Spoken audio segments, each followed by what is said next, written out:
নমস্কার, আমি অয়ন। গল্পের কোলাহলের 25 নম্বর এপিসোডে সকলকে স্বাগত। আজকের এপিসোডে রয়েছে তোমাদের জন্য দুটি সত্যি ঘটনা, আর দুটো ঘটনাই বেশ অন্যরকম। আশা করছি তোমাদের ভালো লাগবে। কেউ নিজের লেখা গল্প বা সত্য ঘটনা পাঠাতে চাইলে নিচে দেওয়া মেল আইডি গল্পের কোলাহল@gmail.com পাঠাতে পারো। আর আমাদের গল্প বা ঘটনা ভালো লাগলে লাইক, কমেন্ট করো আর শেয়ার করো নতুন মানুষের সাথে। তাদেরও সুযোগ করে দাও গল্পের কোলাহল পরিবারের শ্রোতা হওয়ার। বেশি সময় নষ্ট না করে চলে যাই আজকের প্রথম ঘটনায়। আমি অয়ন আছি তোমাদের সাথে। শুরু করছি আজকের ঘটনা।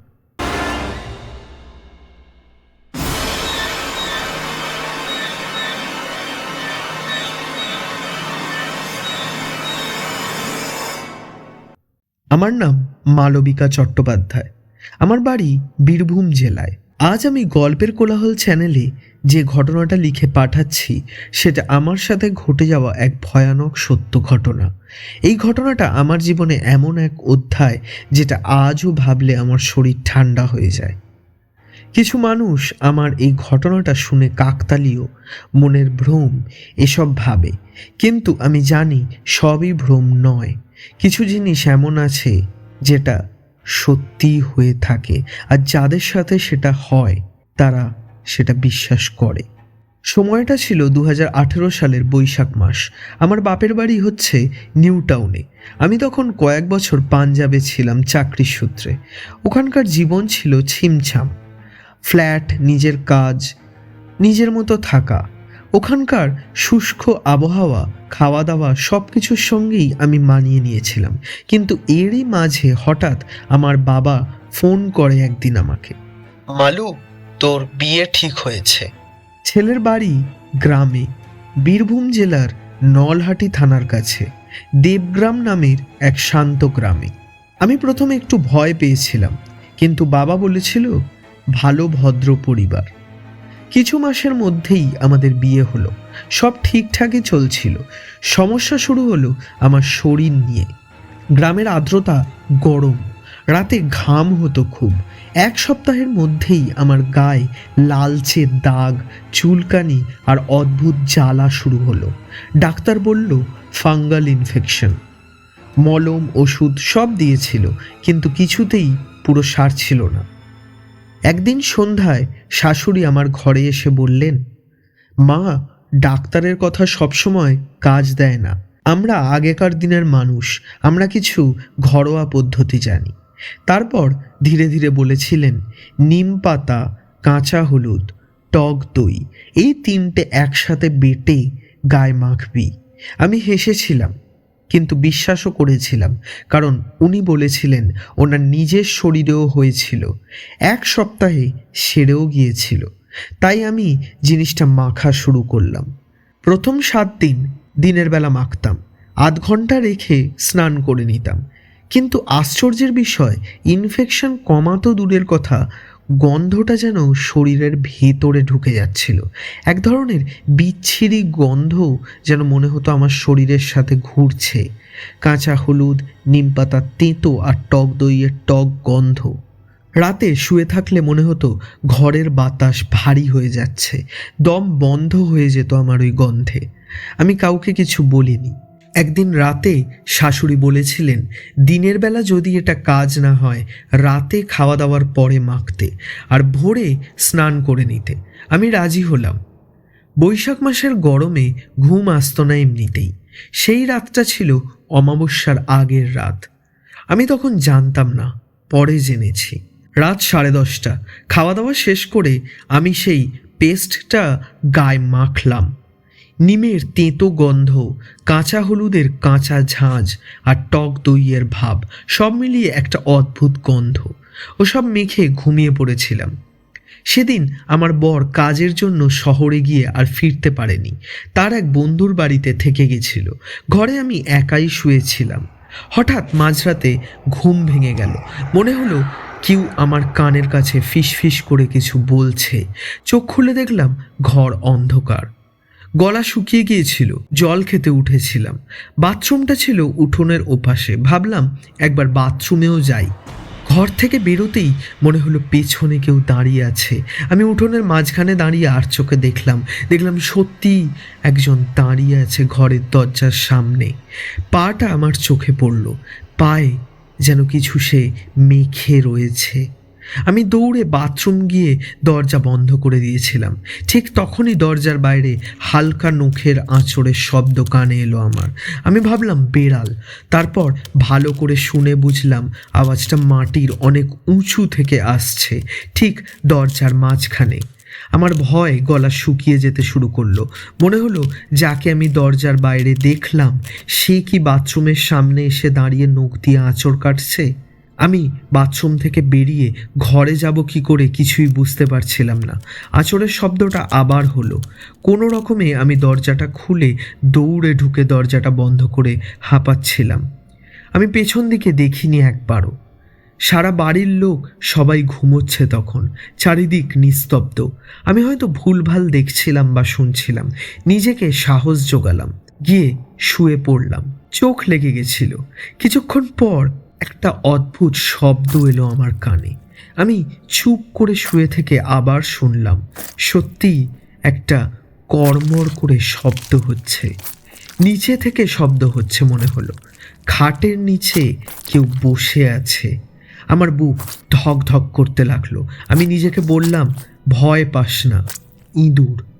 কিন্তু ইঁদুর কখনো হাড় চিবোনোর শব্দ করে না। আমি ধীরে ধীরে খাটের নিচে তাকালাম, আর তখন আমি পুরো ভয়ে স্থির হয়ে গেলাম। গলা শুকিয়ে কাঠ। আজও চোখ বন্ধ করলে ওই কুৎসিত চেহারাটা আমার চোখের সামনে ভেসে ওঠে। খাটের নিচে বসেছিল এক বিভৎস চেহারা। এলোমেলো ভিজে চুল মুখের সামনে পড়ে রয়েছে, হাতের চামড়া ঝুলে আছে, চোখ আর মুখটা চুলের আড়ালে ঢাকা। দুটো বিভৎস বড় হাত আর বড় বড় নখ মুখের সামনে নিয়ে গিয়ে একটা বেড়ালের কাঁচা মাংস আর হাড় চিবোচ্ছে। আর খাটের তলায় সারা মেঝে রক্তে ভর্তি। কি বিচ্ছিরি গন্ধ, একটা গা গুলিয়ে ওঠার মতো গন্ধ। নিম, কাঁচা হলুদ আর টক দইয়ের সাথে মেশানো পচা মাংসের দুর্গন্ধ তার শরীর থেকে আসছিল। হঠাৎ সে মাথা তুলল, আমার দিকে তাকালো। চুলের আড়াল থেকে চোখটা দেখলাম পুরো সাদা আর ঠোঁটটা পুরো কালো। সে ফিসফিস করে বলল, ডেকেছিস? আমাকে ডেকেছিস? বলে মুখটা হাঁ করে কি ভয়ঙ্কর হাসি হাসতে শুরু করলো। আমার গা গুলিয়ে উঠল। আমি চিৎকার করতে পারিনি। সঙ্গে সঙ্গে উঠে দরজাটা খুলতে যাব, দেখলাম দরজা বন্ধ। খাটের তলা থেকে দুটো বড় বড় হাত বার করে উল্টো হয়ে ওই বিভৎস চেহারাটা বেরিয়ে এলো। চুলটা তার মাটিতে ঝুলছে, মুখ তার উল্টো, আবার সেই ভয়ঙ্কর হাসি হাসছে। আমি দরজাটা টানতে টানতে হঠাৎ নিজে থেকেই দরজাটা খুলে গেল। আমি দৌড়ে বেরিয়ে পড়লাম। পেছনে মনে হচ্ছিল সেই চেহারাটা উল্টো হয়ে আসছে আমার দিকে। আমি পেছন থেকে সামনে ফিরতেই চিৎকার করে উঠি। দেখি সামনে ওই চেহারাটা দাঁড়িয়ে আছে আর বড় হাঁ করে আমার দিকে এগিয়ে আসছে। উঠোনের মাঝেই আমি অজ্ঞান হয়ে যাই। পরদিন আমার শাশুড়ি আর মা আমাকে নিয়ে গেলেন বোলপুরের কাছে এক পুরনো তন্ত্র সাধকের কাছে। সাধু আমার হাত ধরে বললেন, তুই শুধু গায়ে মাখিসনি, তুই ডেকেছিস। তখন ভয় আমি কাঁপছিলাম। আমার সারা শরীর ঠান্ডা হয়ে গেছিল। উনি আরও বলেছিলেন, নিম, কাঁচা হলুদ আর টক দই, এগুলো মৃতের শরীরের গন্ধ বহন করে একসাথে। রাতে অমাবস্যার সময় ওরা আসে। আমি জানতে চাইলাম ওরা কারা। উনি প্রথমে চুপ ছিলেন, তারপর বলেছিলেন যারা মরেও তাদের জায়গা ত্যাগ করতে পারেনি। আমাকে তাবিজ দেওয়া হলো, সব বন্ধ হলো। কিন্তু বছরখানেক পরে আমি জানতে পারি আমার শ্বশুরবাড়ির ওই উঠোনে একসময় গণহত্যা হয়েছিল। মহামারীর সময় লাশগুলো নিম আর হলুদ মাখিয়ে সেখানেই ফেলা হয়েছিল। আর মাটি চাপা দিয়ে দেওয়া হয়েছিল। আর সেই রাতে ওরা চিনেছিল আমায়, কারণ আমার শরীরের গন্ধ ওদের মৃত্যুর গন্ধের মতোই হয়ে গিয়েছিল। আজও রাতে নিম আর কাঁচা হলুদের গন্ধ পেলে আমার মনে হয় ওরা আবার আসবে। বেশ ইন্টারেস্টিং একটি ঘটনা পাঠ করলাম। আর হ্যাঁ, এরকম একটা ইনসিডেন্ট আমিও শুনেছিলাম অনেক আগে, যে নিম আর কাঁচা হলুদের সাথে টক দই মিক্স করলে যে গন্ধটা বেরোয় সেটা কোনো অপদেবতাকে ডাকে নিজের কাছে। বেশ ভয়ানক ব্যাপারটা। যাই হোক, ধন্যবাদ মালবিকা আমাদের চ্যানেলে ঘটনা পাঠানোর জন্য। চলে যাচ্ছি আজকের দ্বিতীয় ঘটনায়। আমার নাম অনিকেত। আমি গল্পের কোলাহল চ্যানেলের একজন মেম্বার।